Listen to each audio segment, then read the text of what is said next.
पुढच्या बातम्याकडे वळूयात। बातमी आहे मराठा आरक्षणाची। मराठा आरक्षणाबाबत कोणताही तातडीचा अंतरिम दिलासा देण्यास हायकोर्टाने नकार दिलेला आहे।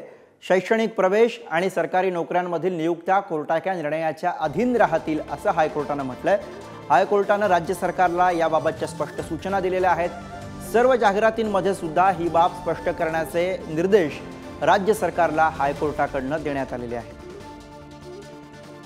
आणि याच विषयी अधिक बोलूयात। ओम देशमुख आपले प्रतिनिधी सध्या आपल्या सोबत आहेत। ओम, स्पष्टपणे याबद्दलचे निर्देश हायकोर्टाकडून राज्य सरकारला देण्यात आलेले आहेत। जेव्हा ही सुनावणी झाली आहे तेव्हा कोर्टाने नेमकं काय काय म्हटलं आपण सविस्तर सांगा।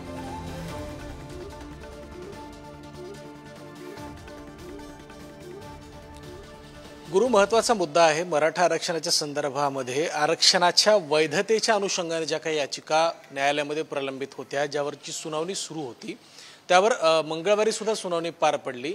आणि यातला एक महत्त्वाचा मुद्दा म्हणजे ज्या नियुक्त्या आणि ज्या काही प्रवेश शैक्षणिकदृष्ट्या करण्यात आलेत ते आरक्षणाचा अंतिम निर्णय लागू होईपर्यंत, अंतिम निर्णय येईपर्यंतच या सगळ्या गोष्टी लागू राहतील, अशा प्रकारचं महत्त्वाचं एक विधान आणि एक महत्त्वाचा निर्णय या ठिकाणी देण्यात आलाय। काही महत्त्वाच्या मुद्द्यांचा समावेश यामध्ये करण्यात आला। ही जी काही सुनावणी आहे उच्च न्यायालयामध्ये सुरू आहे ती 13 जूनपर्यंत तहकूब करण्यात आली आहे। त्यामुळे आता 13 जूनपर्यंत अर्थात लोकसभा निवडणुकीचा निकाल लागेपर्यंत या सुनावणीबाबत आता कुठलीही अपडेट घडणार नाही असं स्पष्ट आहे। निवडणुकीच्या नंतरच याबाबत जी काही सुनावणी आहे ती पूर्ण होणार आहे।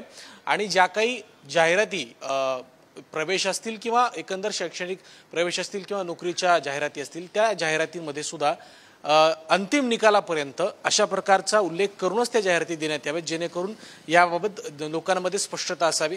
त्यामुळे आरक्षणाच्या अनुषंगाने ज्या काही याचिका आल्या त्यामुळे नोकऱ्या आणि प्रवेशांचं भवितव्य हे सध्या तरी सुरक्षित असलं तरी निकालानंतर त्याचं काय होईल याबाबत अनिश्चितता आहे। त्यामुळे या सगळ्या गोष्टींवर सध्या तरी लटकती तलवार सध्या दिसते असं आपण म्हणू शकतो। गुरु, बरोबर, तर धन्यवाद।